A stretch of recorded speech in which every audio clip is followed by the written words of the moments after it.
तो अब हम देखते हैं जो श्री अरविंदो का ब्रिटिश रूल के ऊपर क्या विचार था, किस तरह से वो ब्रिटिश शासन को देखते थे।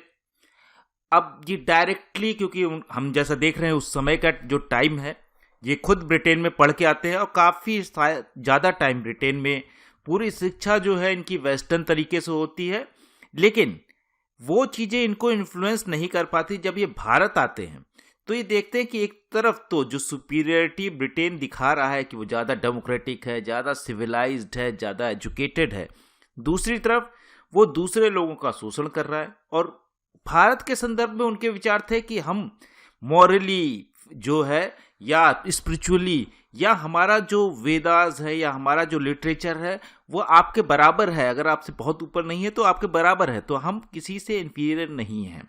तो इन सब चीज़ों को देखते हुए जो उनके आर्टिकल्स होते हैं, जब वो न्यूज़पेपर में लिखना शुरू करते हैं तो हम देखते हैं किस तरह से वो बहुत एग्रेसिव है। ऐसा नहीं कि वो पैसिमिस्ट हैं या धीरे धीरे बदलाव की ज़रूरत है, इस तरह की महसूस करते हैं। और हमने देखा उनका जो ओपिनियन था कांग्रेस के बराबर या कांग्रेस के ऊपर, तो वो साफ साफ दिखलाता है कि कांग्रेस की आलोचना क्यों करते हैं, कांग्रेस से वो क्यों दूरी बनाते हैं।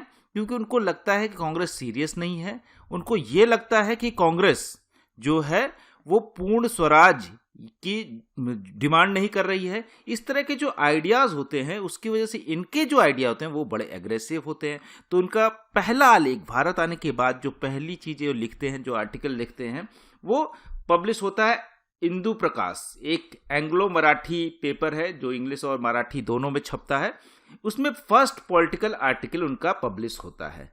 अब ये आर्टिकल जब आता है तो ये समाज में या जो इंटेलेक्चुअल तबका था जो यूजुअली पढ़ता था और मराठी समाज में एक भूचाल की तरह आता है कि इतना हार्श ब्रिटिश गवर्नमेंट के अगेंस्ट में कैसे हो सकते हैं। क्योंकि वो उस समय रूलर थे और रूलर्स के अगेंस्ट में, जैसा हमने खुद इन्होंने भी बताया कि कांग्रेस भी उस समय डायरेक्टली क्रिटिसाइज नहीं करती थी। वो अलग अलग पॉलिसीज को लेके तो करती थी लेकिन पूरी तरह से ब्रिटिश गवर्नमेंट को क्रिटिसाइज नहीं करती थी। यहाँ पे जब ये ओपनली क्रिटिसाइज करते हैं इंदु प्रकाश में, तो यहाँ जो जस्टिस हैं एमजी रनाडे, वो जैसा यहाँ लिखा है in his article he directly criticize the British rule. Justice Ranade जो कि हम जानते हैं कि one of the founder member of Congress भी है और बाद में अलग अलग जिम्मेदारियां लेते हैं। वो जज भी रहते हैं बॉम्बे प्रेसिडेंसी के अंदर, वो खुद भी जज रहते हैं। बाद में वो कांग्रेस के फाउंडर मेंबर बनते हैं और उसके बाद अगर हम देखें तो वो खुद भी एडिटर रहते हैं इंदु प्रकाश के। तो उसके वो कहते हैं कि इतने हार्श लैंग्वेज जो है वो नहीं, वो उसके लिए जो एडिटर उस समय होते हैं इंदु प्रकाश के, उनको कहते हैं the purpose of this attacks was twofold. उनको बोलते भी हैं कि इसको समझाइए या इस तरह की चीज़ें अभी हमें छापने से बचना चाहिए। क्योंकि उस समय तक बहुत एक तो दो चीज़ें थी, एक तो ब्रिटिश रूल काफ़ी शक्तिशाली हो गया था, दूसरा जो रिजेंटमेंट था, जो उनके खिलाफ जो चीज़ें थी वो उतनी ना हो के कई लोग उसको पॉजिटिवली देख रहे थे। उसमें से इवन कांग्रेस के लोग भी उसमें तमाम तरह की जो चीज़ें थी पॉजिटिवली देख रहे थे, चाहे वो एजुकेशन के ऊपर उनका काम हो, चाहे वो नए साइंटिफिक अप्रोच को लेके काम हो, या even social reform through legal means जो हो रहे थे वो भी काफ़ी अप्रिसिएट किए जा रहे थे लोगों के द्वारा। जो एटलीस्ट इंटेलेक्चुअल कम्युनिटी थी, जो उस समय का मिडिल और हायर मिडिल क्लास था, अपर मिडिल क्लास जो था, उसके अंदर एक अच्छी भावना थी, वो बहुत पॉजिटिवली ले रहा था ब्रिटिश रूल को। ऑल्दो ये फीलिंग जो नेशनलिज्म की या धीरे धीरे उस समय तक आती है, लेकिन फिर भी ये कांग्रेस के अंदर भी जो रनाडे जैसे लोग हैं वो लोग भी कहते हैं कि ये गलत है और उसको काफ़ी वार्न करते हैं एडिटर को, जो इंदु प्रकाश के एडिटर होते हैं उनको समझाते हैं कि इस तरह का डायरेक्ट अटैक जो है ब्रिटिश गवर्नमेंट के खिलाफ नहीं करना चाहिए। अगर करना भी है तो कुछ पॉलिसीज को लेके कीजिए। कांग्रेस भी उस समय तक पॉलिसीज को लेके उनका विरोध करती थी, उनको चैलेंज करती थी। जैसे कि रिप्रेजेंटेशन की जब बात आती थी कि तमाम सारे जो डिसीजन मेकिंग बॉडीज होती थी उसमें इंडियंस नहीं होते थे, तो कांग्रेस का उस समय का जो अप्रोच होता था वो यही होता था कि जब हम भारत के बारे में फैसला ले रहे हैं तो ब्रिटिशर्स को ध्यान रखना चाहिए कि उन सारी कमिटीज़ में या उन जो सर्विसेज है उसमें भी भारतीयों का रिप्रेजेंटेशन हो, और एक अच्छा खासा रिप्रेजेंटेशन हो, ऐसा ना हो कि सिर्फ टोकन रिप्रेजेंटेशन हो। तो इन सब चीज़ों के बारे में वो ध्यान देते हैं रनाडे साहब, लेकिन ये डायरेक्टली क्रिटिसाइज करते हैं क्योंकि इनके दिमाग में पिक्चर जो बनी हुई थी आयरिश रेवोल्यूशन की बनी हुई थी, आयरलैंड के जो नेशनलिज्म था उसकी बनी हुई थी, और आयरलैंड की आज़ादी भी इन्होंने देखी थी।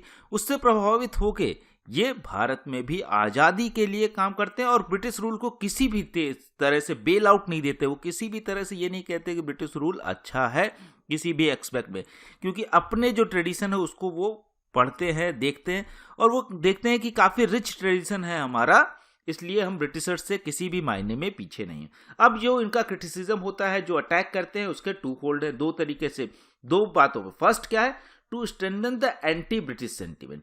अब ये कह रहे हैं कि उस समय तक जैसे हमने बताया मिडिल क्लास और अपर मिडिल क्लास के अंदर एक एंटी ब्रिटिश सेंटिमेंट नहीं था।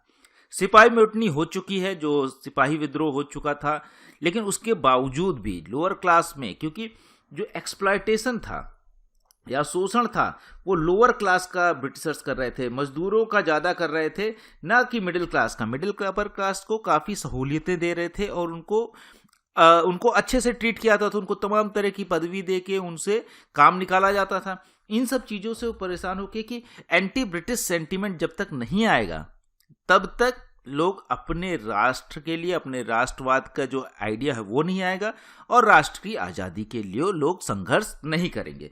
तो ये एंटी ब्रिटिश सेंटिमेंट बनाने की ज़रूरत है। दूसरी बात, जो सेकंड बात कहते हैं, वो to break the myth of British superiority, जो हमने बताया, क्योंकि इन्होंने बहुत इंटेलेक्चुअल थे, और इंटेलेक्चुअल सिर्फ इसलिए बेसिस पे नहीं थे कि उन्होंने डिग्रीज ज़्यादा ली, इसके अलावा वो इतना अधिक अध्ययन करते हैं, जैसे हमने बताया था, चाहे वो रोमन लिटरेचर हो, लैटिन लिटरेचर हो, इंग्लिश लिटरेचर हो, होमर, ओडिसी, गोएथा, ये सब भी पढ़ते हैं वो। और सारी चीज़ों को जब भारत आते, और उस समय तक ये भारत, क्योंकि इनके पिताजी नहीं चाहते थे कि इंडियन ट्रेडिशन को फॉलो करें या इंडियन ट्रेडिशन में ये आए, तो वो उससे दूरी बना के रखते हैं। लेकिन जब वो भारत आते हैं, भारत के लोगों से इंडियन लिटरेचर पढ़ना शुरू करते हैं। इंडियन लिटरेचर में ये संस्कृत भी पढ़ते हैं, बंगाली भी पढ़ते हैं, हिंदी लिटरेचर भी पढ़ते हैं, वेदास, उपनिषद या इस तरह की गीता, तमाम सारे जो बुद्धिस्ट लिटरेचर है, ये सारी चीज़ें वो पढ़ते हैं। तब उनको एहसास होता है कि नहीं, हमारा लिटरेचर या हमारा जो कल्चर है वो भी उतना ही इम्पॉर्टेंट है जितना ब्रिटिश। और वो कहते हैं कि ब्रिटिश किसी भी मायने में हमसे सुपीरियर नहीं है।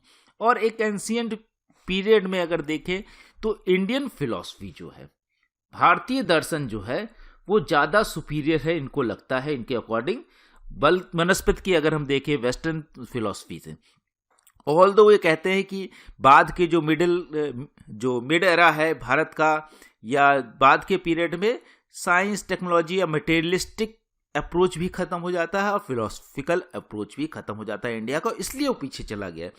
तो अब जरूरत क्या है, ऐसा नहीं कि ब्रिटिश की सुपीरियरिटी, जो उनका प्रभुत्व है, उसको एक्सेप्ट कर लिया जाए। अपनी जो पुरानी चीज़ें हैं, अपनी जो पुराने नॉलेज सिस्टम है या फिलोसफिकल सिस्टम, जिसको हम दार्शनिक सिस्टम या ज्ञान का सिस्टम या ज्ञान मीमांसा बोलते हैं, उन सब चीज़ को रीएस्टेब्लिश करना, उनको फिर से बाहर उजागर करना, और तभी हम ब्रिटिश सुपीरियरिटी को ख़त्म कर पाएंगे उसको। और जब तक ये सुपीरियरिटी ख़त्म नहीं होगी, तब तक मिडिल क्लास और जो अपर मिडिल क्लास है उसके अंदर ये चेतना नहीं आएगी कि हमको आज़ादी चाहिए। और जब तक उसके अंदर चेतना नहीं आएगी तो गरीब जो लोअर क्लास है, जो मासेस है, उनके अंदर भी वो चेतना नहीं आएगी, क्योंकि चेतना फैलाने का काम जो होता है वो ज़्यादातर मिडिल क्लास करता है, अपर मिडिल क्लास करता है। क्योंकि मजदूर वर्ग जो है वो तो अपने परेशानियों से घिरा हुआ है और उसको पास ज़्यादा नॉलेज भी नहीं है, उसने दर्शन नहीं पढ़ा, उसने साइंस नहीं पढ़ी, या उसको दूसरे कंट्रीज़ के बारे में नहीं मालूम। He express that British system is no better than Indian system. जैसे हमने बताया कि कहीं से भी इंडियन सिस्टम जो है उससे बेटर नहीं है, उससे अच्छा नहीं है। As it was believe in Indian intelligentsia, उस समय का जो इंटेलिजेंसिया था, अगर आप देखेंगे तो तमाम सारे लोग जो समाज सुधारक भी थे, उनके अंदर भी ये था कि जो साइंस पे, टेक्नोलॉजी पे, इंडस्ट्रीज पे, या पूरा जो आइडिया ऑफ लिबरल आइडियोलॉजी से